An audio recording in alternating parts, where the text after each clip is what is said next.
تقريبا نلعبوا ضد بلوك ديفونسيف طايح، اللي اختيار من مستقبل مرسى. كانوا واقفين مليح، كانوا يستناو فينا ويستناو في الاخطاء اللي نجموا نعملوهم.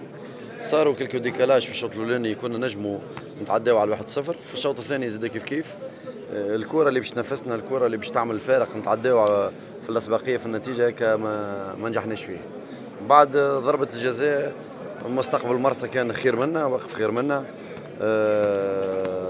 على مستوى سورتو في تلك الكره، ولا حتى في الهجمات نتاعو كان مخطر. سهلنا له المأمورية نتاعو باخطاء اللي في المستوى ذا ما لازمناش نعملوهم. غروسو مودو مستقبل مرسى اللي ما سرقش الانتصار نتاعو على الضوء اللي عداه، سورتو بعد ما ضيعنا ضربة جزاء كان احسن منه. سي منذر، مش تاخذوا قرارات تأديبية ضد بلال عيفة اللي خرج بحركة نرفزة بارابور الببليك ونحى المريول وكل شيء؟ بون ديما واحد ما ياخذش قرارات. خسرنا الناس كل مع بعضنا، دونك واحد يشوف بعد لي سيتياسيون، بعد عنا الوقت باش ناخذ القرار المناسب.